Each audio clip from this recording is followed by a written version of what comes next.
Bonsoir à toutes et tous et bienvenue pour une nouvelle édition de Épique Époque, la désormais mythique, je pense qu'on peut le dire, rencontre proposée par le Jardin des Sciences au sein de son splendide planétarium dans lequel vous êtes bien installés. Cet événement adresse des questions de société par les regards croisés de chercheurs, de chercheuses ou de professionnels de plusieurs disciplines différentes. Le choix des thématiques et la coordination de l'événement sont assurés par Margot Zink, chargée de programmation des conférences et d'actions culturelles en territoire au Jardin des Sciences de l'Université de Strasbourg. Comme il est d'usage, cet événement sera illustré en direct par Amina Bouajila, illustratrice strasbourgeoise, et vous aurez l'immense plaisir de pouvoir écouter tout le déroulé de cette soirée en rediffusion en podcast sur la chaîne YouTube du Jardin des Sciences. Donc, on fera le point sur les dessins en fin de rencontre. Et à la fin de la rencontre, vous pourrez également poser vos questions, donc gardez-les. En coulisses, je pense qu'on peut remercier et applaudir tout le personnel du planétarium, du Jardin des Sciences, qui assure votre accueil ce soir. Et la régie technique, je pense qu'on peut les applaudir. Voilà. Donc ce mois-ci et ce soir, nous sommes réunis pour nous poser une question simple dans sa forme, mais peut-être complexe dans le fond. À qui juste appartient l'espace ? Et pour répondre à cette question, nous avons décidé d'accueillir Claire Els, qui est fondatrice et présidente de l'ONG Cosmos for Humanity. Vous pouvez l'applaudir. Nous avons aussi parmi nous Pierre Magy, qui est astronome adjoint du GALECOS. Donc c'est l'équipe Galaxy High Energy Cosmology Compact Objects and Stars. On comprend pourquoi l'acronyme. Et donc il travaille juste à côté à l'Observatoire astronomique de Strasbourg. Vous pouvez l'applaudir également. Bonsoir. Alors pour ne pas que je fasse tout le travail déjà, est-ce que vous pourriez vous présenter rapidement en quoi consiste votre métier ? Qui êtes-vous ? Je te laisse commencer, Claire. Bonjour, merci d'être venue. Claire, moi je suis avocate spécialisée en droit spatial. Ça peut un peu surprendre, mais c'est le cas, ça existe. Et donc mon métier, à la base, c'est de répondre sur des contrats de lancement, des contrats satellitaires, établir tout ça et vérifier que les lanceurs ou les opérateurs satellitaires ne vont pas vers une troisième guerre mondiale parce que, par exemple, ils se sont entrechoqués entre, par exemple, les États-Unis et la Russie. Voilà. C'est ce genre de choses, très sympa.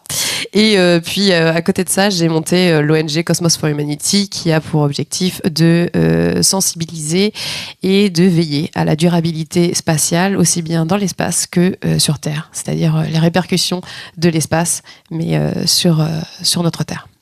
Super, merci. Pierre ? Bonsoir, donc Pierre Magy, donc je suis astronome à l'Observatoire astronomique de Strasbourg, c'est-à-dire que je suis un enseignant-chercheur, j'enseigne à l'Université de Strasbourg et je fais mes recherches en astrophysique, en particulier en utilisant des moyens spatiaux, des satellites qu'on envoie autour de la Terre ou au-dessus de la Terre. Et c'est aujourd'hui pour ça que je suis invité, pour parler un peu de la partie scientifique, pourquoi on utilise le spatial, et c'est en compétition avec d'autres utilisations du spatial qu'il est possible de faire. Et est-ce que tu peux nous dire deux mots juste de ta thématique de recherche quand tu fais de la recherche et pas de l'enseignement, tu travailles sur quoi exactement ? Dans mes thématiques de recherche en particulier, ce sont les hautes énergies. C'est-à-dire on observe l'univers avec des rayons X, des rayons gamma, qui sont absorbés par l'atmosphère, et c'est la raison pour laquelle il faut envoyer nos instruments au-dessus de l'atmosphère, en orbite. Quelque chose qui se fait depuis les années 60, où on a pu commencer à envoyer des instruments avec des fusées au-dessus de notre atmosphère. Très bien, donc on a une table ronde super ce soir, une avocate du spatial et un chercheur en astronomie, c'est parfait, je pense qu'on peut rentrer dans le vif du sujet. Alors, en préparant la conférence, je suis allée poser ma question à mon navigateur de recherche préféré et je lui ai posé la question « À qui appartient l'espace ?» Il m'a répondu c'est très facile, selon un traité qui date de 1967, l'espace n'appartient à personne. Voilà, problème réglé. Sauf qu'en réalité, tout le monde y est retourné dans l'espace depuis 1967, plusieurs fois même. Et j'imagine que la question, en réalité, se pose toujours parce qu'il ne faudrait pas que tout le monde fasse n'importe quoi. Et vu ce qu'on entend, les gens qui veulent exploiter des choses dans l'espace, etc., j'imagine que la question n'est pas vraiment réglée. Alors, est-ce que tu peux nous en dire deux mots ? Alors, quand on dit que ça n'appartient à personne, plus exactement, ça veut dire que les États ne peuvent pas s'approprier la Lune, ne peuvent pas s'approprier une constellation, ne peuvent pas s'approprier une autre planète type Mars, ou tout simplement l'espace. C'est principalement ça. En fait, le traité de 67 a été créé lorsque on a eu le bloc de l'Est et le bloc de l'Ouest qui sont allés dans l'espace. Il n'y avait pas cette notion de constellation satellitaire, il n'y avait pas cette notion d'entreprise privée qui va dans l'espace. Tout ça, c'était pas du tout d'actualité. On avait juste créé ça pour un peu mettre d'un côté donc les États-Unis et la Russie et leur faire respecter des règles. C'était principalement ça. Et aujourd'hui, bien sûr, qu'on y est retourné. Est-ce qu'on peut dire que certains États ne se sont pas appropriés l'espace ? C'est un peu à remettre en question aujourd'hui. On le verra par la suite. Mais la question peut se poser quand on voit le nombre de satellites qui appartiennent aux États-Unis et qui sont dans l'espace. Je crois que tu nous avais préparé une petite image juste pour illustrer. Oui, c'est en fait, je dois expliquer les illustrations. Donc, en fait, c'est le traité de 67 qui a été signé. Donc, vous voyez, à l'époque, ça s'appelait l'URSS et les États-Unis. Voilà, pour réglementer auxquels ça appartient. Juste pour la petite anecdote, à cette époque-là, les États-Unis avaient quand même envoyé à un moment un satellite avec plein d'épingles dans l'espace pour voir ce que ça allait donner. Aujourd'hui, par exemple, via le traité de 67, c'est totalement impossible d'envoyer plein d'épingles dans l'espace pour voir qu'est-ce que ça va donner. Voilà. Des épingles. Des épingles. D'accord. J'ai une question naïve, mais pourquoi faire ? Quel était le but de l'expérience ? Alors, je crois que le but alors moi je suis pas scientifique, mais je crois que le but de l'expérience c'était pour voir si ça pouvait faire des connexions électriques et du coup, mais en fait ça n'a pas marché. Maintenant elles sont toujours, ça fait partie des débris dans l'espace maintenant. D'accord. Bon, il y a des épingles qui se baladent dans l'espace depuis 1967. Vous sortirez de cette rencontre un peu moins bête. C'est bon pour l'apéro dimanche. Donc, alors, avant d'aller plus loin, est-ce qu'on peut reposer quelques bases et définir exactement de quoi on parle quand on parle de l'espace ? Parce que c'est vrai que cette loi-là, ça s'applique où ? On part d'où ? Ça va jusqu'où ? Est-ce que c'est l'espace proche, lointain ? Est-ce que c'est la haute atmosphère ? Je ne sais pas. Donc, est-ce que vous pouvez nous en dire un peu plus d'un point de vue légal et d'un point de vue scientifique, de quoi on parle peut-être quand on parle de l'espace ? Donc on a défini une ligne de Kármán qui est à 100 km d'altitude. Alors c'est une convention scientifique, mais c'est pas une frontière juridique. Donc vous avez l'espace aérien. Donc ça, c'est les États qui sont souverains. Après, vous avez une zone grise et vous avez l'espace extra-atmosphérique, comme on dit, où là on a ces traités et ces traités sont restés un peu figés dans les années 60. Seulement la technologie a avancé et donc aujourd'hui se pose la question, est-ce qu'on doit revoir ces traités, les mettre au goût du jour, notamment là on voit jusqu'où iront les touristes. Et bien justement en 67 on n'avait pas prévu du tout la question du tourisme spatial. Voilà, donc je pense que vous voyez, 100 km, c'est la ligne sur laquelle on se base. Alors, le problème, c'est que par exemple, en droit, on a défini plein de règles, mais on n'a pas défini le terrain de jeu sur lequel on va baser toutes ces réglementations. Donc c'est pour ça que c'est un peu complexe. Donc je fais de l'audio-description pour ceux qui réécouteront en podcast, mais là on est en train de regarder une image, du coup on voit la Terre et les différentes lignes qui sont les distances orbitales où on met des objets dans l'espace. C'est ça, j'ai bien résumé ? C'est exactement ça. Ok. La ligne de Kármán, c'est une définition un peu arbitraire, au-delà de laquelle on ne peut plus avoir vraiment de vol aérodynamique. Donc c'est une définition arbitraire, mais qui permet de définir du coup les deux espaces entre l'atmosphère et l'espace. Mais ici, du coup, on va vraiment parler d'espace comme le domaine physique, principalement dans lequel on peut envoyer des objets humains, des sondes habitées, des vols habités, ou des sondes, ou des robots, des satellites. Mais là, ça reste une définition toute fait petite par rapport à ce qu'on pourrait en prendre dans l'espace au sens très large, parce que dans l'univers, c'est simplement ici l'environnement direct de la Terre, dont on va parler principalement aujourd'hui, parce que c'est là justement qu'on peut avoir des problématiques à qui ça appartient. Mais même ça peut inclure aussi l'espace interplanétaire, les planètes du système solaire, les petits corps du système solaire, les comètes, la Lune évidemment. Et bien au-delà de ça, c'est aussi tout ce qui se retrouve au-delà du système solaire. Mais là, on est dans une définition qui est beaucoup moins pratique puisqu'on ne peut pas vraiment y aller de manière régulière. Je rappelle, l'objet le plus lointain que les humains ont envoyé, c'est la sonde Voyager 1. Elle se retrouve en dehors du système solaire, à peu près à 170 fois la distance Terre-Soleil. Donc ça, c'est extrêmement loin pour nous, mais ça reste quand même encore moins de 0,1% la distance à l'étoile la plus lointaine. Donc quand on va parler de à qui appartient l'espace, ici on va vraiment se limiter à l'environnement direct autour de la Terre. Ok, merci, ça remet les bases. Et alors, d'un point de vue peut-être historique ou conceptuel, cet espace-là, cet espace atteignable, j'imagine pendant longtemps c'était tellement inaccessible et inenvisageable d'y aller que notre perception de ce que c'était que l'espace et comment on considérait cette zone-là, elle a dû beaucoup changer. Avant c'était peut-être un territoire, maintenant ça devient presque, je sais pas, une ressource à exploiter. Est-ce que tu peux nous dire deux mots sur comment en fait la perception de l'espace elle a changé au cours de l'histoire spatiale? Alors, si on regarde un petit peu historiquement, on peut voir qu'au départ, c'était du vide. On considérait ça comme du vide. Après, comme un objet de science. Et puis, là, maintenant, on est passé sur trois steps. Donc, premièrement, stratégiquement, on avait la guerre froide. Qui allait le premier, qui allait faire... on allait envoyer le premier homme dans l'espace, qui allait envoyer la première personne sur la Lune. Après, on est passé sur des infrastructures avec les télécoms, les GPS. Donc c'était très pratique. Et là maintenant on est vraiment sur de l'économique pure. On va essayer de trouver, on va faire du tourisme spatial. On ne le fait pas. Hein. C'est hypothétique. C'est encore pour moi au stade hypothétique. Du tourisme spatial. On veut aller sur la Lune pour récupérer des minerais et en faire vraiment quelque chose, une course. Ben là, voilà.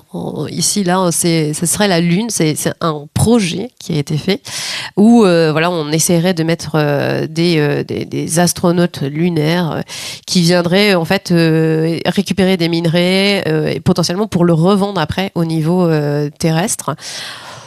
Est-ce que économiquement c'est valable? Il y a deux écoles, certains disent oui, d'autres disent que non. Rien que le coût d'envoyer toute cette infrastructure sur la Lune, c'est assez conséquent. Et à un moment, il faut aussi réfléchir et aussi qui finance tout ça.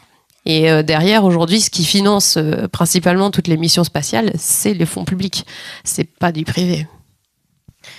Je ne sais pas si tu voulais rajouter quelque chose sur la perception de l'espace, mais... Non, mais justement, quand on montrait cette illustration avec l'utilisation commerciale sur la Lune, il y a aussi l'utilisation scientifique sur la Lune. Même celle-ci, il y a un coût qui est énorme, et donc il y a des rapports bénéfices-coûts qui sont à faire, et qui même pour mettre des observatoires sur la Lune sont peu avantageux par rapport à faire des observatoires au sol ou même en orbite autour de la Terre. La seule application vraiment bénéficiaire sur la Lune, c'est par exemple de mettre un observatoire en radio sur la partie éloignée, donc on n'est jamais face à la Terre, et là forcément on n'a pas d'interférence radio due aux activités humaines. Mais ça, effectivement, c'est quelque chose qui va devenir très, très cher et qui, pour l'instant, n'est pas encore financé. Alors moi, ça me fascine beaucoup cette transition de l'espace comme d'un objet de rêve et tout ça qui transcende les projets de l'humanité à ce rapport qui devient très, très, très vénal et très commercial. Récemment, j'ai vu passer, il y a quelques années, des campagnes de financement qui permettaient aux gens d'acheter des étoiles pour leur donner un nom, de payer le nom qu'ils voulaient donner à une étoile, et on pouvait se faire des cadeaux, on pouvait s'offrir des étoiles comme ça. Alors le concept est rigolo, hein, c'est original comme cadeau de Noël, mais ça me perturbe cette forme d'appropriation d'un objet céleste. Alors c'est comme quand on achète un arbre sur une parcelle à l'autre bout du monde, ou qu'on achète son titre de noblesse en Écosse. Est-ce que juridiquement ça a une valeur, ces titres d'appropriation de l'espace? Non, ça n'a aucune valeur. C'est du symbolique, mais ça n'a strictement aucune valeur. Par contre, aujourd'hui, on voit que, par exemple, pour la Lune, toujours pour la Lune, vous avez les accords Artémis. Et dans les accords Artémis, donc c'est un accord, c'est pas un traité, c'est différent. Hein. Un traité, c'est des pays qui signent tous. Les accords, effectivement, il y a des pays, mais il n'y a pas dans le corpus juridique. on peut, même si on a signé, on peut ne pas suivre l'accord qu'on a signé. Et dans l'accord Artemis, vous avez par exemple il est défini en termes anglais.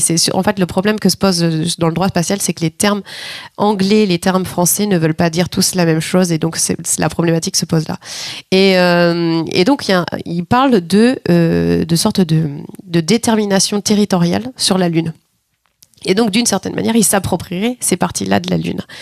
Il mettrait, par exemple, on va dire une telle entreprise X aurait telle partie du territoire. Et là, on peut se poser la question du coup, est-ce qu'ils ne s'approprient pas cette partie de la Lune alors que, selon le traité de 67, ils ne peuvent absolument pas se l'approprier.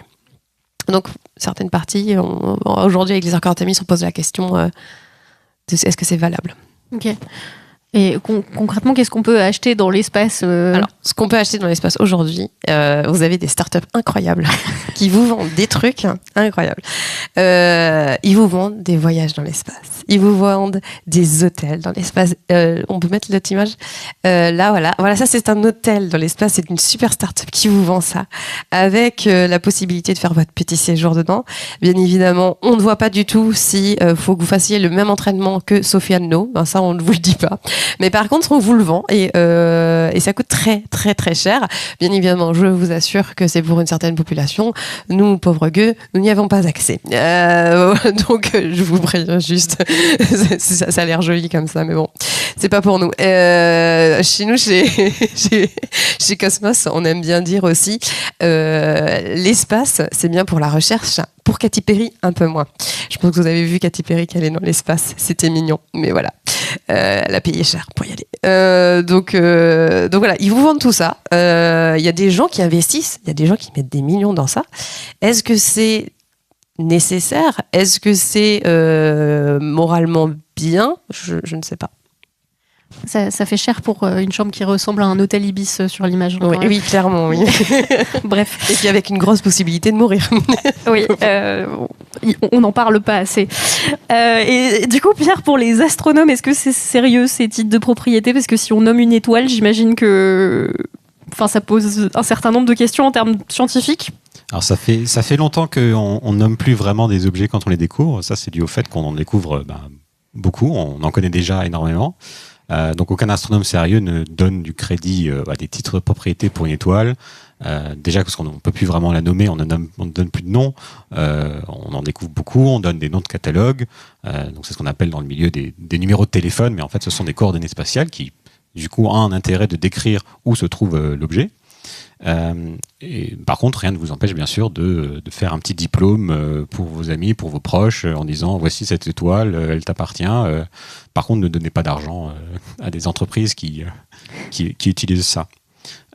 Plus sérieusement, quand vous avez des personnes, des astronomes qui travaillent dans leurs travaux de recherche, notamment dans leur thèse, on va des fois étudier vraiment dans le détail un objet et la personne qui fait ses recherches, il ou elle va penser s'approprier l'objet justement parce qu'on a travaillé vraiment pendant plusieurs années dessus et donc on considère que c'est son objet mais c'est pas vraiment c'est plus un effet personnel qu'un vrai titre de propriété. Ok. Bon, c'était une question un peu rigolote pour parler de ça, mais plus sérieusement, si on peut pas s'approprier l'espace, il y a quand même beaucoup de gens qui parlent de aller miner des astéroïdes. Je vous renvoie à l'excellente rencontre du mois dernier sur Faut-il avoir peur des astéroïdes, où on a parlé de ce sujet, que vous pouvez réécouter en podcast. Ces entreprises qui vendent ça, le fait d'aller chercher des ressources ailleurs, il faut bien qu'à un moment, cet objet, cette ressource leur appartienne, j'imagine. Alors aujourd'hui, qui sont les gens qui se disputent l'espace ? Est-ce qu'on peut s'approprier la matière qui est dans l'espace si on ne peut pas s'approprier les objets ? Alors, aujourd'hui, c'est pas vraiment alors c'est une volonté de s'approprier la matière aujourd'hui. Mais ce qu'on peut se poser plus comme question, c'est au regard du nombre, du coup, est-ce qu'on peut mettre la slide sur les satellites ? Voilà, au regard du nombre de satellites qu'il y a dans l'espace, donc là on voit donc les satellites qui appartiennent à SpaceX juste, pour le moment ça c'était en 2023, c'est des statistiques de 2023 ou 2024, je ne sais plus, et on voit juste un petit peu les pays qui sont dans l'espace au niveau des satellites et c'est principalement les États-Unis. Les États-Unis, quand vous lisez leur contrat, quand vous signez pour aller prendre des télécommunications avec SpaceX. J'ai beaucoup travaillé sur SpaceX. Et en gros, dans leur contrat, il y a écrit que les informations, en temps de guerre par exemple, les informations, les données récoltées par SpaceX sont transmises à la défense américaine. Donc là, vous voyez déjà le lien direct entre le privé et le public. Il est vraiment, en fait, ça ne fait qu'un.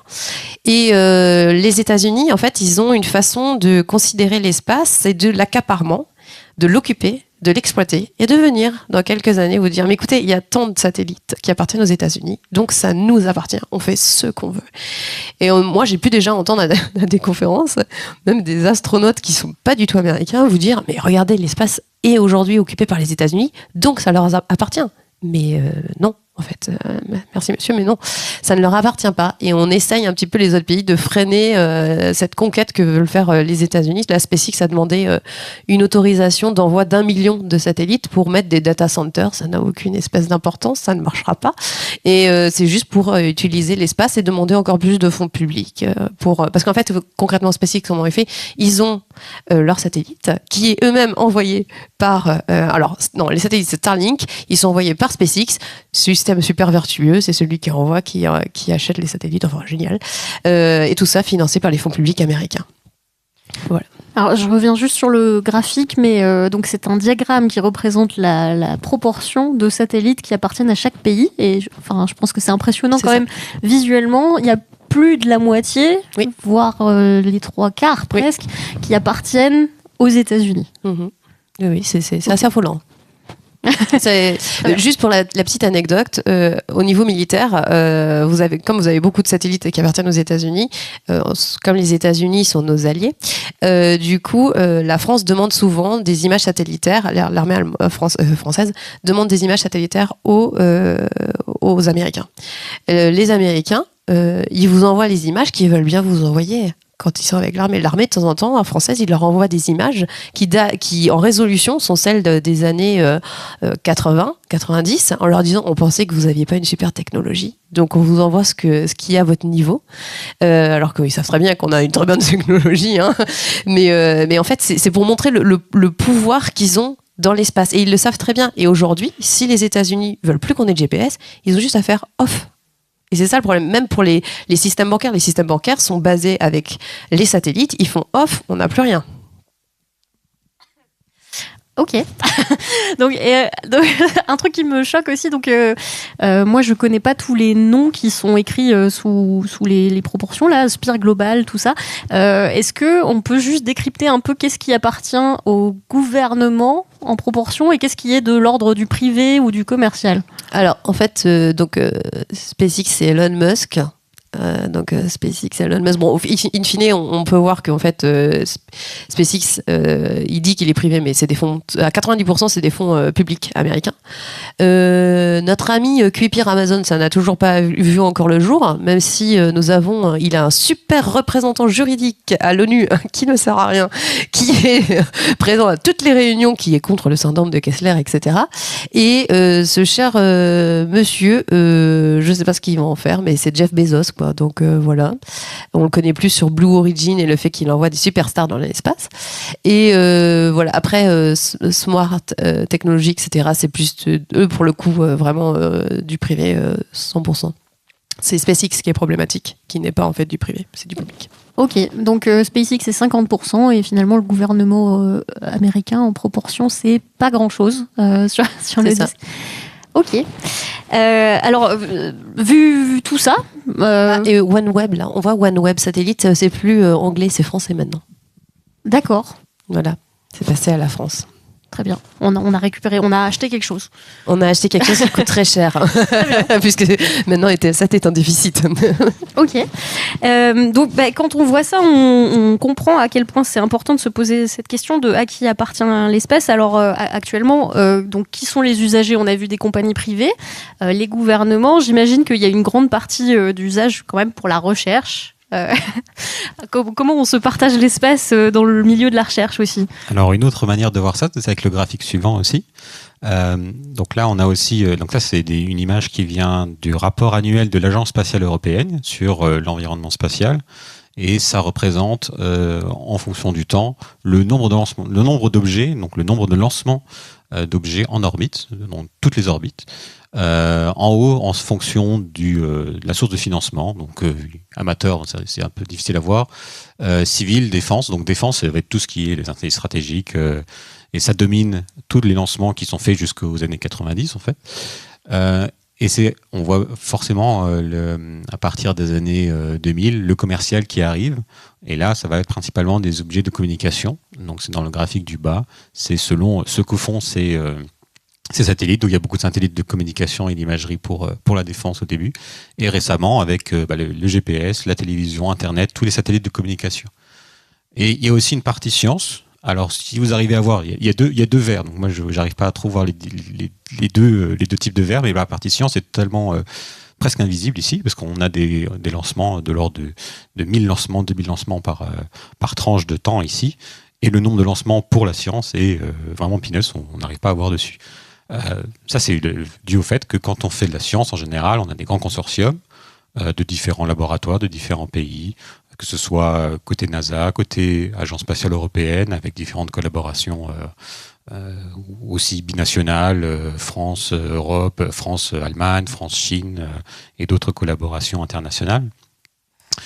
Et donc on a une échelle de temps qui est beaucoup plus longue que pour la communication, où on a des technologies qui sont déjà bien connues et qu'on envoie en chaîne dans l'espace, comme tous les satellites de SpaceX par exemple, c'est les petits satellites, sont tous les mêmes, donc on peut en faire des milliers facilement, on peut en mettre plein sur une fusée, et donc on peut tous les envoyer et puis dominer le nombre d'objets qui sont en orbite basse. Pour la science, on a besoin de faire des objets de pointe, des outils qui sont uniques, qu'on va mettre sur une mission qui va prendre des centaines de scientifiques, plusieurs années à mettre ensemble, et le financement de la recherche étant ce qu'il est, ça va représenter seulement une toute petite partie de tous les lancements qui sont faits. Donc il y a un partage qui doit être fait, un partage entre les différents pays, qui vont être principalement les grandes puissances occidentales, l'Europe, les États-Unis, plus récemment aussi, historiquement on avait aussi les Russes et les Soviétiques, puis plus récemment aussi la Chine qui monte en puissance, et d'autres pays aubergeants qui ont aussi un programme spatial comme l'Inde par exemple. Mais tout ça pour dire que la partie scientifique de ce qui se retrouve en orbite est vraiment toute petite. Ok, c'est assez éloquent comme chiffre. Et c'est vrai qu'en voyant ces chiffres-là, ça me percute, mais est-ce que vous diriez qu'il y a une espèce de course à l'occupation des orbites ou de course à l'occupation de l'espace, du coup ? Oui, absolument. L'objectif, mais premier, clairement, là je suis désolée, mais des Américains, c'est d'occuper toutes les orbites. C'est d'être présent principalement alors Léo, vous avez Léo, c'est le plus bas, et c'est d'être présent au maximum. Alors après, ça crée des tensions parce que vous avez notamment la Chine, la Russie qui dit on n'a pas envie que vous passiez au-dessus de chez nous, quoi. Donc normalement, SpaceX doit avoir des autorisations pour passer au-dessus. Enfin, ça veut dire que normalement il doit éteindre, mais bon, il ne le fait pas tout le temps, quoi. Quand on préparait cette rencontre, tu faisais une analogie intéressante avec le fait qu'on avait un peu déjà vu ça sur Terre. Tu comparais avec l'Arctique. Oui, en fait, l'Arctique, c'est un peu un sanctuaire qui est protégé. Donc, on fait de telle sorte que... En fait, on dit que c'est un bien commun. Donc, tout le monde s'accorde à le protéger parce que c'est un espace fini, pas infini. On sait quelles sont les conséquences du réchauffement climatique, tout ça. Du coup, on fait attention. Et on pense que l'espace, comme c'est l'univers, etc., que c'est l'infini pour pouvoir le conquérir, y mettre autant de satellites qu'on veut. Seulement, c'est un environnement fini. On ne peut pas faire ce qu'on veut. Et en fait, je pense que Pierre l'expliquera mieux, mais ce qui peut arriver après, c'est le syndrome de Kessler. Une réaction en chaîne. Ouais, et je te laisse Pierre là. On y viendra tout à l'heure, je pense. Ouais, je reviens juste. Alors, tu nous avais ramené cette image. Oui, ça, j'invite les fans de l'espace à lire ce livre qui est super bien fait, les saccageurs de l'espace, et qui n'est pas un livre contre l'espace. Loin de là, c'est principalement un livre pour expliquer la problématique en fait de cette course effrénée à l'espace, au mépris total de ce qu'on va laisser aux générations futures. On oublie, en fait, ces gens-là, franchement, ça fait 5 ans que j'ai créé Cosmos. Ça fait 5 ans que je suis face à des gens qui n'en ont rien à faire de ce qu'ils vont laisser. Eux, ils sont là, la seule chose qu'ils voient, c'est l'argent qu'ils vont se faire. Combien ils peuvent récolter de zéro. Et surtout, avec ce culte de Elon Musk, c'est à vomir. Franchement, je suis désolée, mais c'est à vomir. Et voilà. C'est dit, voilà. Avant de passer justement sur les conséquences de cette course vers les orbites, je voudrais juste revenir sur la partie scientifique, même si elle est marginale dans l'occupation de l'espace. Est-ce que, d'un point de vue recherche, on se partage aussi l'espace? Comment on segmente, en fait? Parce que j'imagine que tous les astronomes du monde n'ont pas leur propre télescope, donc j'imagine qu'il y a aussi des règles et des choses à respecter pour observer l'espace. Est-ce que tu peux nous en dire un peu plus? Ouais, donc on parlait là d'occupation physique de l'espace avec des objets, avec des satellites. Et comme j'ai dit, l'espace est beaucoup plus lointain. Donc quand on regarde les objets qui sont les étoiles, les galaxies et l'univers dans son ensemble à très grande échelle, donc quand on veut faire de la recherche, de l'astronomie, on veut regarder ces objets. Pour ça, on utilise des instruments qu'on peut mettre au sol, qu'on peut mettre aussi en orbite. Donc c'est des instruments qui sont coûteux, parce que quand on veut aller voir des instruments de pointe, ça prend de l'argent. Il faut pouvoir observer longtemps, hein. On observe pendant plusieurs nuits, pendant plusieurs heures. Et donc le nombre d'instruments est limité. Et le temps d'observation, lui, est limité. Donc on ne peut pas observer tout, hein. On n'a pas une vision de tout le ciel. Et donc on a différents instruments qui ont du temps d'observation limité qu'il faut pouvoir attribuer. Donc là, on attribue aussi, non pas un objet physique, mais une région du ciel et les données qu'on peut en retirer en observant cette région du ciel. Pour ça, il y a deux modes qui existent. Soit on fait un instrument dans une collaboration et on dit c'est notre instrument, on va observer ça, ça et ça. Et là, dans ce cas-là, les personnes qui sont membres du consortium, donc ça peut être un seul pays, ça peut être l'Agence spatiale européenne et les laboratoires en Europe, la NASA ou des collaborations internationales, binationales, décident, on va lancer cet instrument et c'est nous qui allons observer ces régions-là et ensuite on va publier les données. Donc ça, c'est le mode mission qui est un des deux modes. L'autre, c'est d'avoir un observatoire. Donc là, on va dire, on va faire un instrument, on a un consortium avec des scientifiques dedans, des techniciens, des ingénieurs qui vont faire l'instrument, qui vont avoir un programme d'observation à eux, mais on va ouvrir ce temps d'observation à la communauté. Et la communauté ici scientifique est en compétition via des appels d'offres pour demander du temps d'observation et dire, moi je vais observer cet objet, je vais observer cette galaxie. Et comme le temps est rare et limité, donc c'est en général évalué par un comité de pairs, donc c'est des différents scientifiques, différents experts qui se mettent ensemble, qui décident d'examiner les propositions de temps selon différents critères. Donc, est-ce que c'est intéressant? Est-ce que c'est important d'observer cet objet? Est-ce qu'on va apprendre des choses importantes pour différentes thématiques scientifiques? Est-ce que c'est original? Est-ce qu'on ça a déjà été fait ou pas? Et est-ce que c'est faisable? Et donc ça permet d'attribuer différentes régions alors, selon des critères de mérite scientifique. Ok. Est-ce qu'on a un exemple du coup de comment ça peut se passer? Tu nous as ramené une image, je crois, avec une observation du ciel, je sais. Oui. Alors, là, c'est un exemple de quelque chose où c'est pas de la manière idyllique dont j'ai parlé, où tout le monde est content et peut observer des régions du ciel. Donc là, c'est une observation. Donc si on veut une planisphère, donc c'est une vision de tout le ciel. Okay, donc on imagine qu'on est à l'intérieur de la sphère céleste et qu'on observe tout le ciel. Et ici, c'est des données des images qui viennent d'un satellite SRG Rosita, qui est une mission allemande-russe, une collaboration allemande-russe avec différents instruments, dont un instrument qui fait des observations en rayon X. Et donc en rayon X, on peut faire différentes images, et c'est un instrument qui scanne tout le ciel. Donc tout le ciel, alors qu'ici on voit que la moitié, donc c'est en fait dans ce qu'on appelle en coordonnées galactiques.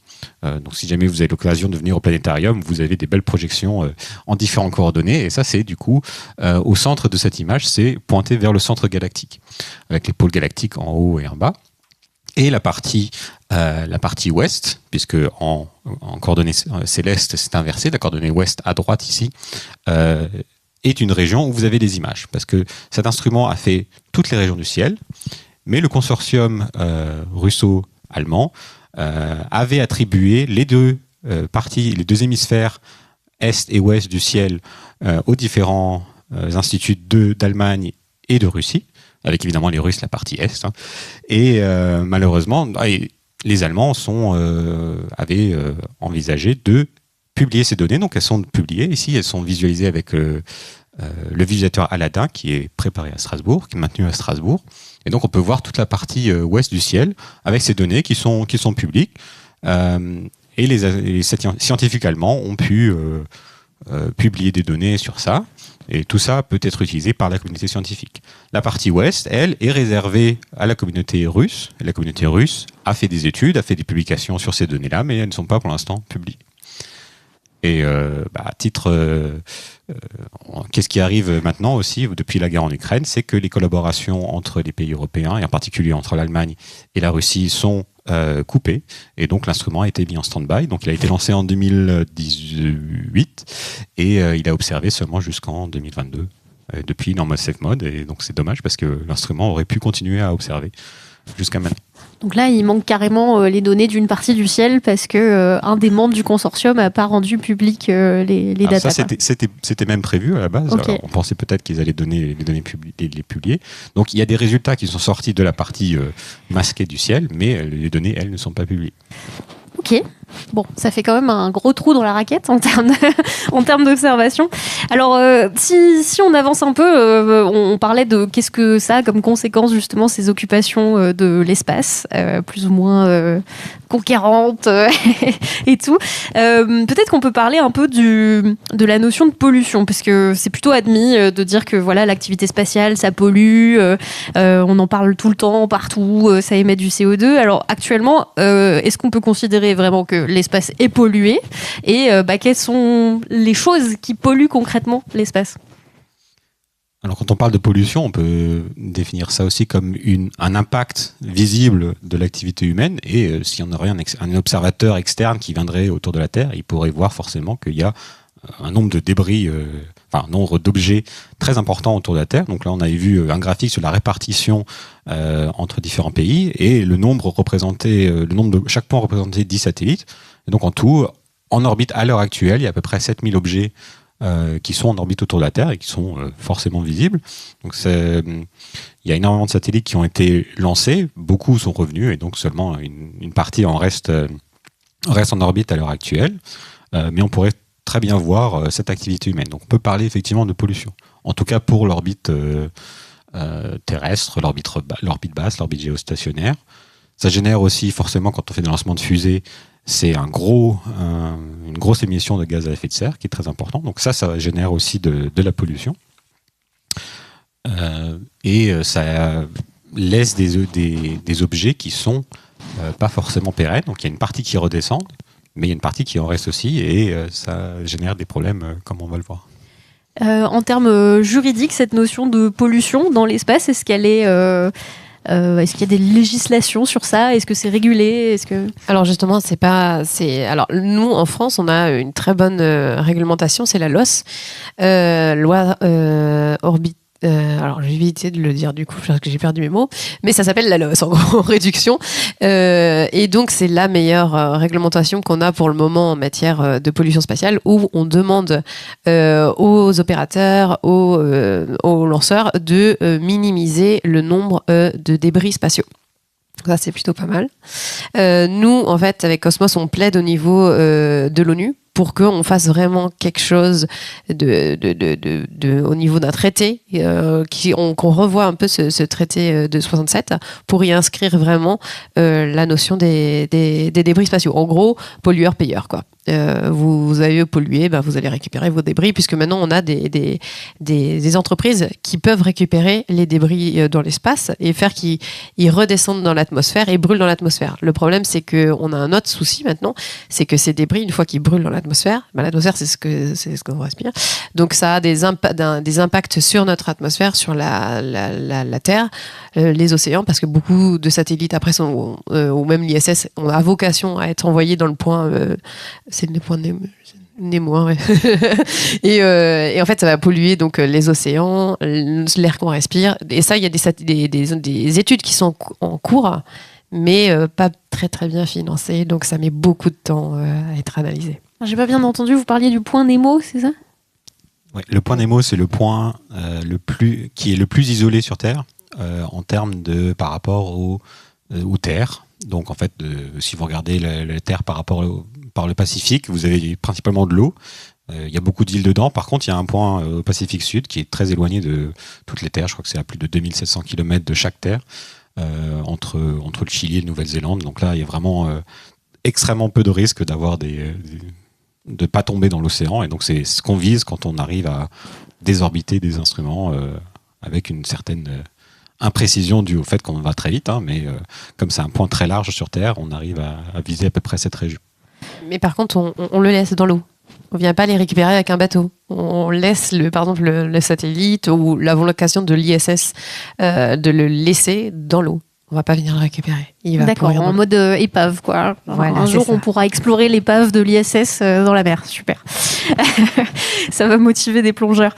Donc, ce nombre d'objets, il est assez grand, mais tu parlais de 7000 lancements. Quand on préparait l'émission, tu parlais de 14 000 objets encore opérationnels, plus les déchets des autres qui étaient restés dans l'espace. Donc, ça fait plusieurs dizaines de milliers d'objets. Mais sur la surface de la Terre, ça a l'air un petit quand même. Alors, c'est quoi les risques concrètement à laisser tout ça dans l'espace ? Alors, le risque principal, c'est la multiplication des collisions. Alors, comme on a des orbites, on a certaines orbites qui vont naturellement, des objets qui vont naturellement, quand on est en orbite basse, on va avoir tendance à perdre en altitude au cours du temps. Donc, aucun objet qui est en orbite basse n'aura une durée de vie de plusieurs dizaines d'années. Par contre, ça c'est pour des objets qu'on envoie. Par exemple, quand on envoie un satellite, on sait qu'on a un satellite en plus. Quand on envoie un satellite, on envoie avec une fusée. Donc on a des objets qui sont associés à ça, des corps de fusée, des débris de fusée qui se retrouvent aussi dans des orbites qu'on ne maîtrise pas forcément. Quand on a des objets qui ont des malfonctions, des dysfonctionnements, qui vont émettre des débris, ces débris vont se retrouver sur des orbites qu'on ne maîtrise pas. Quand on a des problèmes électriques, des problèmes avec du carburant qui vont faire exploser des objets, on va avoir de la fragmentation d'objets. Et tout ça, ça génère des objets qui se retrouvent sur des orbites et ça se diffuse.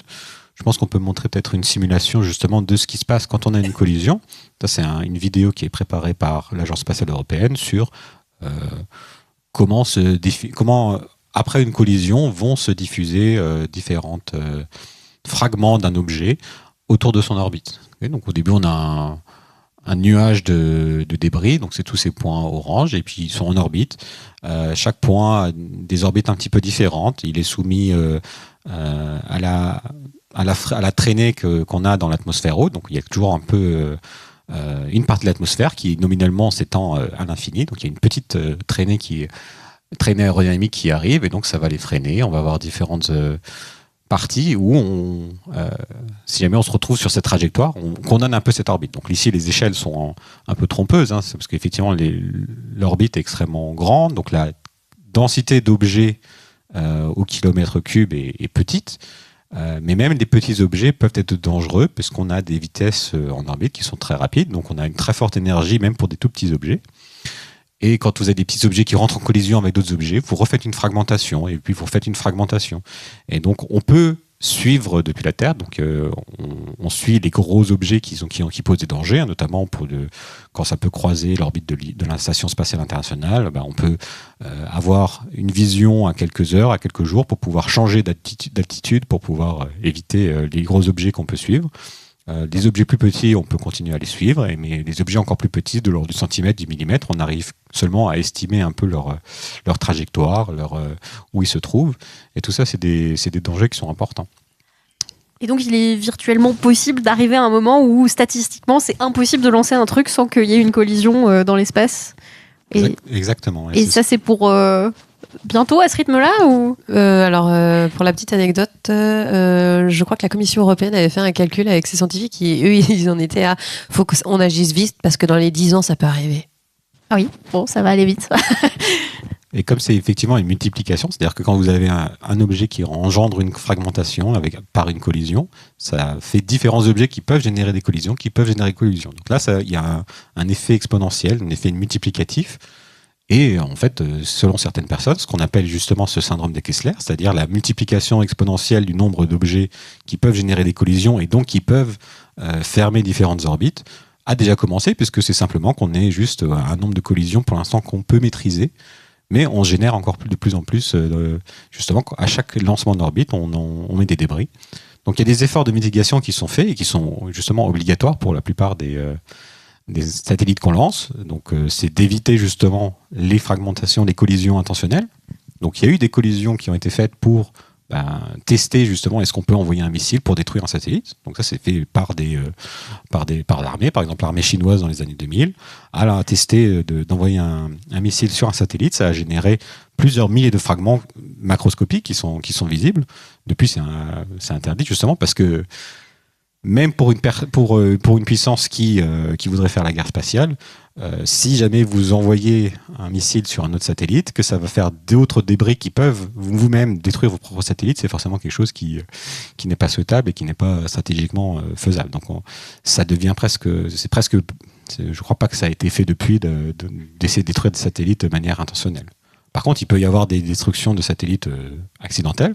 Si des satellites ne marchent pas, il peut y avoir des collisions et tout ça, ça fait le fait que le nombre de fragments augmente exponentiellement et qu'on peut avoir à terme, dans un scénario catastrophe, si on fait aucun effort et qu'on continue à envoyer des objets qui peuvent faire des collisions, un syndrome de Kléser où on a fermé un peu l'accès à l'espace. On va s'auto-empêcher d'aller dans l'espace, du coup, on résoudra beaucoup de problèmes comme ça. Ok. Et donc, on se retrouve comme dans Gravity avec des morceaux qui viennent casser nos stations spatiales. Pour ceux qui n'ont pas vu le film, allez le voir. C'est terrifiant. J'aurais pas envie d'être un astronaute qui rencontre un objet. Et alors, une question que je me posais en regardant l'émission, c'est vrai qu'on pense souvent spontanément à comment conquérir l'espace, ça va nous faire tomber des déchets sur la tête, mais on pense moins souvent à comment est-ce que coloniser l'espace, ça risque finalement d'aller polluer des environnements étrangers ou polluer des autres écosystèmes ailleurs. Est-ce qu'on risque de contaminer l'espace avec quelque chose, ou même est-ce qu'on risque de retrouver de la vie juste parce qu'on aura envoyé des trucs dans l'espace ? Oui, c'est un risque effectivement, c'est des risques de contamination interplanétaire qui ont été soulevés et étudiés depuis longtemps.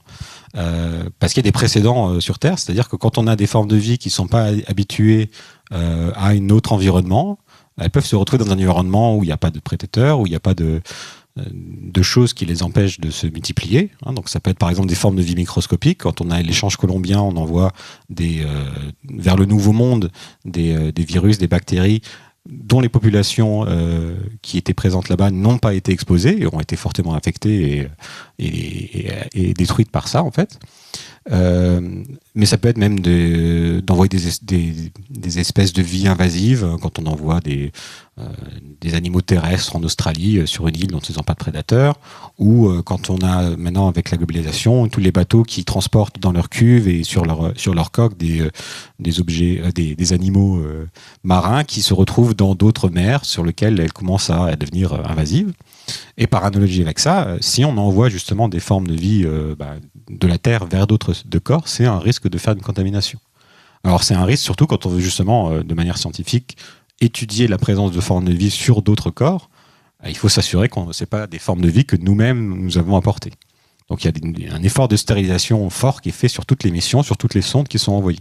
Parce qu'on connaît certaines formes de vie, des tardigrades ou d'autres objets, d'autres formes de vie microscopiques qui survivent dans des environnements extrêmes. Donc ça peut être du froid et des pressions très basses. Et si jamais elles survivent et se retrouvent à contaminer la planète, ensuite vous cherchez des formes de vie, puis vous les retrouvez. Donc ça empêche d'avoir des conclusions importantes sur est-ce que la vie peut apparaître sur d'autres corps. Donc ça c'est la contamination dans un sens.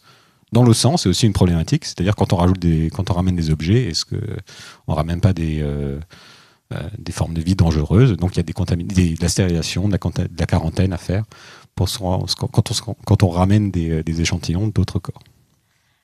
Ça sort peut-être un peu du cadre, mais dans l'éventualité où on trouvait une trace de vie dans l'espace, est-ce que la personne qui l'a découverte pourrait se l'approprier légalement ou pas ?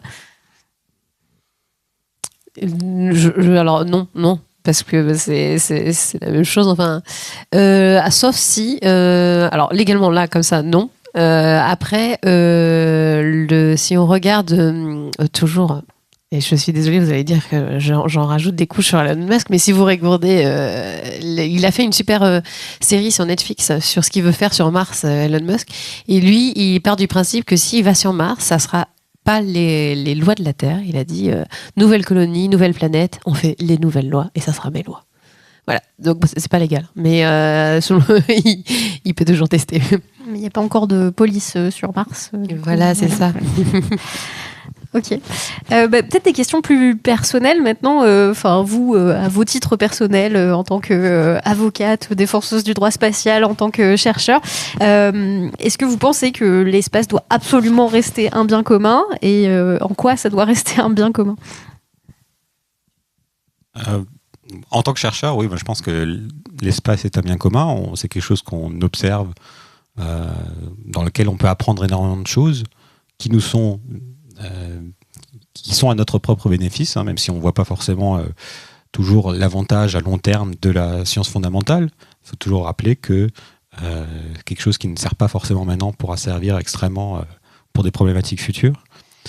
Quand on observe et quand on veut justement garantir cet aspect à l'espace, il faut aussi voir que quand on a la science est principalement sur du financement public. Donc il faut garder en tête que c'est vous qui financez la recherche, c'est quelque chose qui vous appartient. Donc c'est important de militer pour garder une science ouverte et un accès à l'espace et aux données spatiales ouvertes. Alors c'est pas une problématique qui est trop dangereuse parce qu'on a déjà énormément de science qui est ouverte. Mais il faut maintenir le fait que l'espace, c'est vous qui le financez. L'accès à l'espace pour les scientifiques, c'est vous qui le financez. Et donc, il faut mettre les moyens et les actions pour justement garantir un accès qui n'est pas bloqué par des acteurs commerciaux. Alors, je vais aller dans le même sens que Pierre. Mais oui, à partir du moment où, via les impôts, vous avez les citoyens ont financé la recherche, et même juste la recherche pour les fusées, pour les satellites, pour avoir accès à cet espace, personnellement, je vois pas pourquoi maintenant on va se dire, on a financé tout ça, on a permis à la technologie d'évoluer via de l'argent public, et maintenant on va les laisser entre les mains de quelques privés qui vont pouvoir faire ce qu'ils veulent. Moi, je suis pas particulièrement pour. Je pense que ça reste un bien commun, et si on veut que nos enfants continuent à avoir des étoiles, même, je veux dire, tu vois, j'ai parlé avec une grand-mère de 80 ans qui me demandait, mais attends, ces satellites là, vous voyez, souvent maintenant on voit l'été 3 petits points qui se suivent, ce sont les satellites de Starlink, et du coup ils se suivent, et même les gens se posent la question, mais on les voit tout le temps maintenant, ces petits points, et est-ce que c'était nécessaire ? Je pense pas que ça soit très nécessaire. Voilà, donc il faut réussir à se réapproprier cet espace. Du coup, même les volontés de progrès et d'amélioration de la vie des gens via les startups, selon vous, ça justifie en aucun cas de s'approprier l'espace sous aucun prétexte. En fait, il faut voir qu'est-ce qui nous apporte réellement. Là, SpaceX vous propose d'avoir un accès à Internet via ces satellites. Je vous demande d'utiliser Starlink si vous voulez. Alors, si vous êtes sur un bateau, que vous voulez travailler depuis votre bateau en plein milieu de la mer, ça a peut-être un effet. Effectivement, c'est peut-être intéressant sur ça. Mais au quotidien, vous ne l'utilisez pas. Enfin, vous pouvez très bien utiliser du filaire, ça marche très bien. Utiliser le téléphone via les satellites, ça n'a strictement aucun intérêt. Et après, maintenant, ils sortent que oui, il faut pour les pharmacies, c'est super bien parce que le pharmaceutique veut tester des médicaments dans l'espace. Très bien, mais le coût, avantage, bénéfice, non, concrètement, l'envoi d'astronautes, aujourd'hui, il y a un super rapport qui a été fait par Pierre Launay sur les avantages d'envoyer des astronautes dans l'espace. Alors, en ce moment, vous entendez tous parler de Sophie Annou. Ouais, Sophie Annou, elle va dans l'espace. Sophie Annou, elle va faire des recherches. Thomas Pesquet a fait des recherches. Sur tout son temps qu'il a passé dans l'ISS, seuls 9% de son temps ont été utilisés pour faire de la recherche. 9% de son temps. Vous savez combien c'est un coût d'un astronaute ? Sa formation, son salaire, tout ça par des fonds publics. Je dis pas qu'il faut arrêter la recherche, loin de là, mais il faut réfléchir à comment on utilise ces fonds pour le bien commun, en fait. Aujourd'hui, les principales recherches scientifiques, Pierre Launay disait, c'était via les capteurs sur l'ISS. C'est pas pour les astronautes qui font les tests. Et les tests, même scientifiques, qui sont faits par les astronautes dans l'ISS, sont considérés comme non viables, certains, parce que en fait, c'est en gros 3 astronautes qui ont testé l'expérience, et du coup, c'est pas valable sur toute une population. Voilà. C'est C'est vrai que ça pose la question de la légitimité de. Et alors pour toi, Pierre, sur cette volonté d'appropriation de l'espace, est-ce que c'est légitime pour je sais pas, des consortiums de chercheurs, etc., de vouloir s'approprier des zones de l'espace ou de. Au sens d'observation ou au sens oui, au sens d'observation et de. Pour ce que j'ai expliqué, effectivement, on ne peut pas observer tout le ciel, donc il faut forcément pouvoir dire qu'est-ce qu'on va observer. Et donc là, c'est simplement sur des critères scientifiques que c'est fait. Ok. Est-ce qu'il y a, selon vous, des lignes rouges qu'il faut absolument pas franchir dans l'appropriation de l'espace ? Alors, on parlait justement de collision et de destruction de satellites. Le traité, justement, de 1967 n'interdit pas d'avoir des armes conventionnelles en orbite. Il interdit d'avoir des armes de destruction massive et des armes nucléaires. Bon, on voit que c'est fait dans les années 60, donc c'était une problématique importante. Donc ça, c'est effectivement une ligne rouge à faire, mais même des armes normales, effectivement, c'est une ligne rouge. Mais quand on a un traité, ça n'engage que ceux qui le signent. Et s'il n'y a pas de moyens derrière pour punir ou pour empêcher les choses, ce sont juste des mots. Le traité, même si vous l'avez signé, et puis vous pouvez le voir avec les différentes guerres que nous avons aujourd'hui, vous l'avez signé, qui c'est qui va venir vous taper sur les doigts ? Personne. Pour le moment, l'ONU ne va pas vous taper sur les doigts. Donc, ils peuvent très bien faire. Là, on a une start-up qui vendait une sorte de... Donc, la ligne rouge, pour moi, par exemple, c'est les armes dans l'espace. On a une start-up qui aujourd'hui vous propose de sortes de conteneurs. Donc c'est des satellites, ils mettent ce qu'ils veulent dedans. Et dedans, qu'est-ce qu'ils veulent y mettre ? Des armes. Et en gros, vous êtes l'armée, vous êtes sur un territoire et puis vous mettez votre géolocalisation. Et en 90 minutes, vous avez les armes sur place. Parce qu'en fait, ils ont une sorte de, on va dire, de parachute qui se met autour du satellite et qui empêche de brûler du coup dans l'atmosphère. Et après, ça arrive, bim, à l'endroit où ils veulent et ils récupèrent les armes. Ils utilisent bien sûr du matériel médical. Oui, mais bon, on sait derrière quels sont les objectifs aussi quand on parle de défense. Donc il y a cet aspect-là. Il y a aussi le fait qu'il y a aussi pas mal d'investisseurs qui veulent qu'on aille vers des lanceurs nucléaires. Donc, ça veut dire tous les autres problèmes qui peuvent y avoir.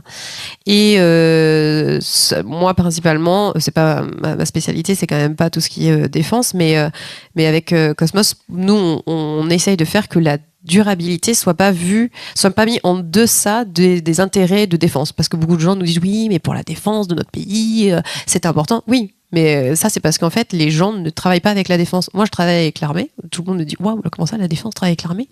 C'est pas possible. La durabilité travaille avec l'armée, c'est pas possible. En fait, l'armée est très, très, très écoute en fait et est très réactive par rapport à ça. Parce que par exemple, vous avez l'armée de terre. L'armée de terre, quand ils vont sur un terrain de guerre, ils doivent rendre le terrain propre comme il était. Pour des raisons de durabilité. Ils font des études, quelle espèce était là, etc. Et ils réfléchissent avant d'installer leur camp. Aujourd'hui, c'est ça l'armée de terre. On oublie un petit peu qu'ils font tout ça. Et ils ont le même discours pour l'espace. Mon principal collaborateur en ce moment, la défense, est super réactif sur la durabilité. Mais vous avez des gens qui veulent faire de l'argent, qui ne travaillent pas vraiment avec les armées pour moi. Ces gens-là, ils ne veulent pas entendre parler de durabilité, il faut juste parler de l'imposition de l'Europe sur les autres, quitte à polluer les espaces. Et puis c'est qu'une théorie, le syndrome de Kessler. Vous entendrez ça ? Oui, d'accord. Il y a les discours complotistes anti. Mais c'est pas le pire, c'est qu'en fait, ils se disent même pas complotistes, ils vont vous dire que c'est vous qui en fait avez ce discours-là, alors que c'est prouvé. Oui, okay. C'est juste une théorie, le syndrome de Kessler. Et puis il faut pas aller contre la technologie. Très bien. Et pour toi, Pierre, une ligne rouge à ne pas franchir sur l'occupation de l'espace, peut-être en recherche ou je sais pas. Non, mais on avait parlé effectivement d'armes dans l'espace. Les armes dans l'espace, il faut pas. De faire des efforts de mitigation aussi pour empêcher des objets qui contamineraient l'observation et l'exploration des corps célestes. Et puis en orbite aussi, protéger l'orbite pour des satellites pour pouvoir continuer à faire nos observations. Ok. Alors, ce que je vous propose de faire avant de vous poser la toute dernière question de cette rencontre, c'est de passer le micro au public, parce que je suis sûre qu'à ce stade, vous avez plein de questions. Oui, vous avez plein de questions, le public. Il y a une question devant. Est-ce que le micro peut descendre Voilà. Et donc après les questions, je vous poserai une toute dernière question à vous, et puis on fera aussi le point sur les dessins de Amina, parce que vous pouvez voir qu'il y a une illustration qui est en cours de construction sur le mur du planétarium depuis tout à l'heure. On vous écoute. Oui, mais je vous remercie. Je ne sais pas si je suis bien entendu. Ça va ? C'est bien. Oui, très bien. Je ne suis pas spécialiste et je vais être un peu imprécis, mais moi je suis fasciné parce que tout ce que vous avez montré, parce qu'on est en plein dedans, si j'ose dire. Alors vous avez parlé de Monsieur Musk, bon, sa personne n'est pas très intéressante, mais ce qu'on voit bien, c'est que Starlink, c'est pas une boîte privée, c'est une monarchie. Oui. Et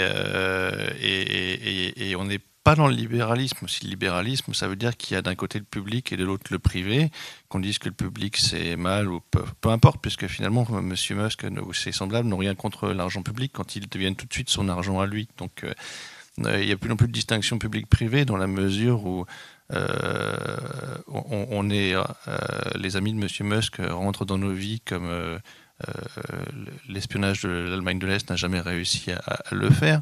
Donc voilà, donc ça, une fois que le public-privé ça a disparu, qu'il n'y a plus de différence entre la poche de M. Musk et l'État américain, on n'est plus dans le libéralisme. Et je pense à un livre de M. Aurin, je ne sais plus quel est son prénom malheureusement, il dit qu'on rentre à nouveau dans ce qu'il appelle le capitalisme de la finitude, et lui il parle de la mer, pour ça j'arrive à l'espace. Il explique qu'il y a des périodes où effectivement il y a des échanges, on parle de libre marché, parce qu'il y a une puissance qui assure la liberté sur les mers, enfin, même si elle la change quand ça l'arrange, ce qu'a fait l'Angleterre au 19e, puis les États-Unis ces 40 dernières années. Et il dit qu'on est en train de sortir de ça, et qu'on retrouve dans un capitalisme de la finitude, mais il n'y a plus de libre marché, puisqu'au contraire, on va avoir des puissances qui vont essayer d'exclure toutes les autres de leur territoire, la Chine bientôt, les États-Unis en Amérique latine, etc. Et j'ai l'impression, en voyant ça, que c'est un peu la même question qui va très vite se poser avec l'espace. Et qu'en un sens, l'espace, c'est la mer, au sens où on parlait M. Aurin. Là, on a une royauté qui essaye de devenir un empire mondial. Mais je crois qu'il y a au moins 2 ou 3 royautés, ou dans un empire qui n'est pas du milieu, en chinois, c'est plutôt au milieu, qui a commencé par dire non. Alors, je ne suis pas spécialiste, mais dans mon souvenir, M. Poutine, déjà en 2008, je crois, à la conférence de Munich, je ne suis pas sûr de la date, mais j'ai relu le discours en allemand, il dit ne mettez pas de bombes dans l'espace. Et je crois savoir aussi, même si je n'ai plus la date également, que la Chine a déjà fait des essais, évidemment, sur des satellites inutilisables, a bien montré qu'elle était capable de démolir des satellites en vol. Voilà. Donc la prochaine étape, Swift, ils ont commencé, la Russie a commencé à en sortir en 2014. Quand est-ce que la Chine va se décider que non, finalement Starlink n'en a pas besoin, moi je vais privatiser mon espace à moi. Voilà. Est-ce que la comparaison que je fais entre la mer et selon M. Aurin et l'espace, dans quelle mesure elle est fondée et dans quelle mesure on peut effectivement une guerre qui va commencer dans l'espace peut-être. Voilà. Alors nous par exemple, si on regarde en termes juridiques, on fait souvent un rapport entre le droit maritime et le droit spatial. On le met toujours en lien parce que c'est exactement la même problématique avec les espaces internationaux, etc. Et on fait souvent l'allégorie. Après, pour revenir à ce que vous disiez avec les Chinois, etc., clairement, si les Chinois sont allés vous savez que les Chinois se sont posés sur la face cachée de la Lune, c'est aussi, on ne sait pas trop ce qui s'y passe en fait concrètement, mais c'est aussi pour se ressaisir une partie de l'espace, vu que, comme monsieur disait, on a un peu une monarchie américaine dans l'espace, et on peut aller effectivement vers une guerre dans l'espace. Tout le monde parle de ça en ce moment. Il va y avoir en juillet le sommet spatial international pendant le 14 juillet par Emmanuel Macron. Attention, j'étais à deux doigts de faire l'accent. Et du coup, ce cher monsieur veut parler de la défense spatiale. Voilà, dans une optique vraiment d'aller dans l'espace pour y faire la guerre. En ce moment, c'est le leitmotiv. Alors, je ne sais pas quelle est la volonté de vraiment pousser pour qu'on y aille. Ça fait un peu peur. Concrètement, ça fait un peu peur. Parce que ce qu'ils oublient, ces gens-là, c'est que si on part dans cette logique-là, où on se fait la guerre dans l'espace, donc ça veut dire qu'on va commencer à détruire les satellites des uns des autres. Parce que nous, par exemple, avec Cosmos, on fait aussi de la prospective, et on avait en 2021 imaginé un monde où Trump était réélu, et Trump allait nous faire la guerre. C'est un petit peu ce qui est en train de se passer. Et dans cette optique-là, en fait, on était en train de se détruire les satellites les uns des autres. Et le problème, c'est que les satellites des uns des autres, ça veut dire, comme je vous disais, vous n'avez plus accès après aux banques. Vous n'avez plus après accès économiquement les GPS. C'est foutu, hein. Les bateaux, là, les cargos avec tout l'acheminement qui vient de Chine, c'est foutu. On ne sait plus où ils sont. Et ainsi de suite, et ainsi de suite. Et en fait, c'est toute l'économie mondiale qui s'écroule. Et donc je sais pas quelle est leur vocation d'aller faire la guerre dans l'espace si c'est pour détruire toute l'économie. Et pourtant, ils en sont bien conscients quand même, hein. Merci pour cette question pertinente. Je sais pas, Pierre, tu voulais rajouter quelque chose? Non. Il y avait une question ici. Oui, bonsoir. Alors tout d'abord, je tenais à vous remercier, donc le Planétarium et vous, les intervenants, pour cette conférence. J'avais donc une question concernant tout ce qui était pollution atmosphérique et syndrome de Kepler dont vous avez parlé. Donc vous avez évoqué le fait qu'il y a des startups qui pensent pouvoir mettre en œuvre des moyens pour dépolluer donc notre orbite basse.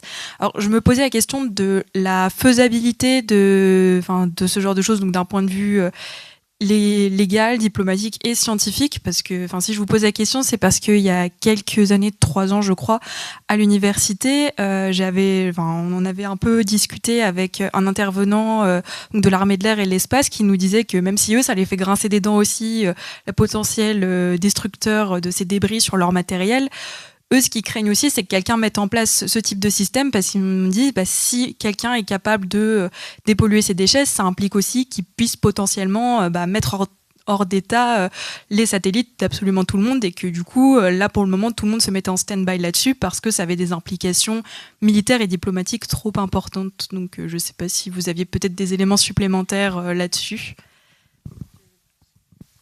Sur la désorbitation d'objets, alors je ne sais pas exactement les technologies impliquées, mais pour tout ce qui est en orbite basse, il suffit simplement de faire perdre un peu de la vitesse. Et donc on perd de l'altitude et on se retrouve à plonger dans l'atmosphère. Donc pour tout ce qui est les petits corps, de moins de quelques centimètres ou moins, tout ça, ça ne pose pas de danger pour la surface terrestre, puisque tout va brûler dans l'atmosphère haute.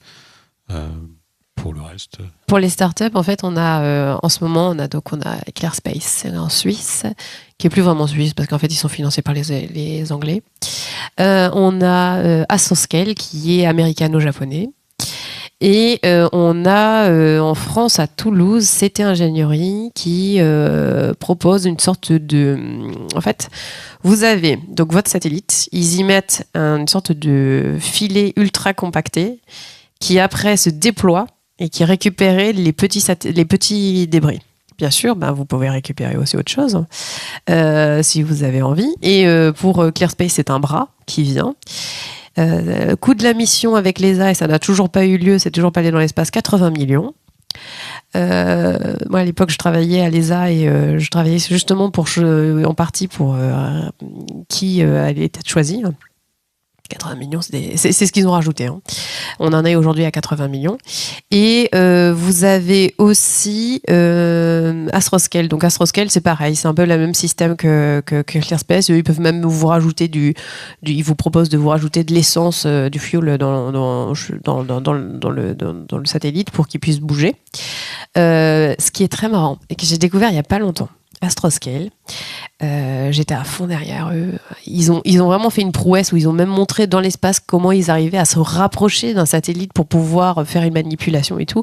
Ils sont vraiment en avance, hein. On voit là du côté technologie japonais une efficacité incroyable. Mais quand vous allez sur le site, vous allez Astroscale US et vous avez Astroscale Global. Moi, j'allais toujours sur le Global. Puis une fois, je me suis dit, tiens, je vais aller sur l'US. Et là, ça fait peur. Parce que là, vous arrivez sur le site et il y a écrit, en gros, si je me rappelle bien, c'était pour que l'espace appartienne aux Américains. Là, tu te dis, mais du coup, en fait, ta technologie, c'est pourquoi ? C'est pour récupérer d'autres satellites, pour en fait suffit que le bras il arrive, il prenne un autre satellite, qu'il le détruise ou autre. Quelle est la finalité de cette technologie au final ? Et donc voilà, au départ, on voulait proposer une collaboration avec Cosmos. Bon, on va pas la faire parce que je sais pas ce qu'ils veulent faire. Mais après se pose aussi la question pour ces satellites qui sont là pour récupérer des débris, il faut quand même l'envoyer. Donc ça génère de la pollution avec le lanceur, la base de lancement. Et puis lui-même va être un débris après. Donc voilà. Et puis il re-rentre dans l'atmosphère. Enfin, c'est pas tant que ça une solution, quoi. Ok. Je me disais peut-être qu'ils ont changé leur marketing après l'élection de Donald Trump aussi. Et je pense que c'est fait volontairement. Très bien. Y a-t-il encore une question? On a peut-être le temps pour une dernière. Oui, allez-y. Bonjour. D'abord une petite remarque, là vous parliez du GPS américain, mais on a le GPS européen, donc on ne dépend pas des Américains là-dessus avec Galileo. Sur la pollution, vous n'avez pas parlé de ce qui me paraît bien plus important, c'est la pollution dans la stratosphère de l'ozone par la retombée des satellites actuels, en particulier ceux de Starlink, avec l'oxyde d'aluminium en particulier, qui brûle dans l'atmosphère. Et puis, bon, vous avez un peu répondu déjà sur la question que je voulais vous poser sur les récupérations de satellites, mais il y a tellement de satellites ou de débris qui vont traîner qu'on peut faire pour l'instant plutôt du 1 pour 1, c'est-à-dire envoyer un satellite pour récupérer un seul débris. Enfin, on ne peut pas faire grand-chose. Et finalement, est-ce que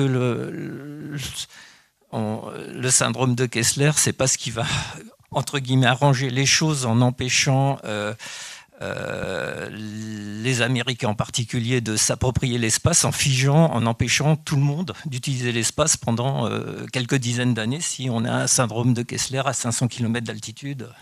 Alors, je vous dirais oui. C'est peut-être une solution. Mais en fait, normalement, on n'a pas le droit de dire ça. On doit dire non, c'est pas la solution.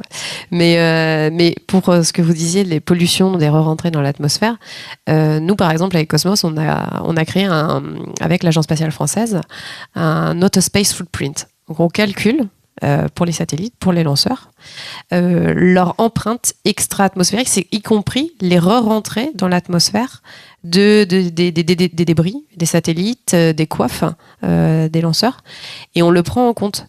Le problème, c'est que notre Autospace Footprint, pour le moment, il y a l'étude à la Commission européenne aujourd'hui pour savoir s'il l'inclut dans la loi spatiale européenne ou non, pour que ça soit obligatoire pour les opérateurs de satellites, pour les lanceurs, de noter, en fait, de calculer ça. Le problème, c'est que les études, elles sont en cours encore de toutes ces rentrées dans l'atmosphère et elles sont pas très très mal financées. Il y a le CEA qui travaille dessus et qui veut donner aucune information. Pourquoi? Je ne sais pas. On a l'université d'Édimbourg qui, eux, vraiment, ils sont géniaux pour le coup. Et eux, ils répondent à toutes les questions. Ils ont un peu de moyens, mais pas non plus des masses. Concrètement, ce que ça donne, c'est qu'on met beaucoup plus de moyens pour développer des lanceurs, avec des fonds publics, ça encore. On met énormément de moyens pour développer des technologies de dingue, mais pour avoir quelque chose de concret sur les re-rentrées, etc., ce que ça a un impact sur la population, parce que c'est ce qu'on respire, peanuts, mais allez-y pour chercher des fonds. Voilà, désolé. Ok, alors comme il va falloir qu'on finisse cette rencontre, malheureusement on ne peut pas kidnapper les gens dans le planétarium, même si c'est passionnant. Je vais vous poser une toute dernière question. Si vous vouliez que le public ce soir ne retienne qu'une chose de cette rencontre, ce serait quoi?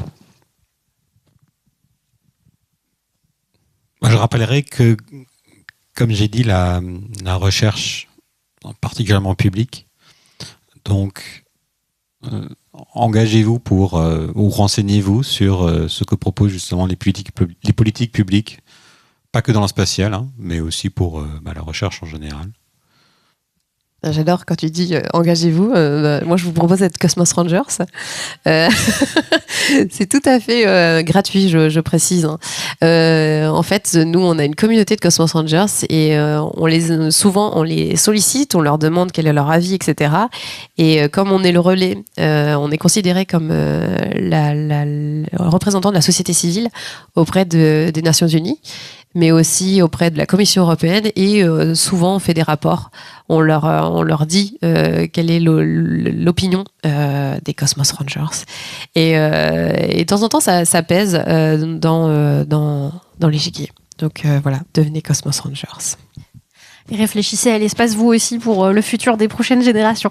Je pense que c'est une belle conclusion. Alors on peut peut-être passer juste là, voilà, merci, sur les illustrations que Amina a réalisées. Donc on a une planche avec Pierre et une planche avec Claire que vous pourrez retrouver dans le détail si vous avez envie de vous souvenir des temps forts de cette rencontre sur le site du Jardin des Sciences. Elles sont très jolies avec un petit fond bleu espace et puis des fusées partout. Je vais pas vous les audio décrire dans le détail, vous irez les voir sur le site du Jardin des Sciences. Et je pense qu'on peut applaudir Amina parce que c'est un exercice hyper difficile d'illustrer en direct une rencontre. Donc bientôt disponibles les illustrations.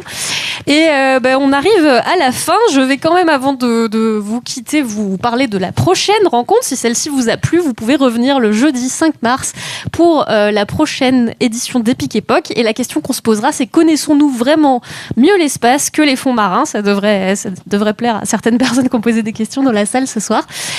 Donc n'hésitez pas à revenir en présentiel. N'hésitez pas à en parler autour de vous si ça vous a plu. Ramenez des amis.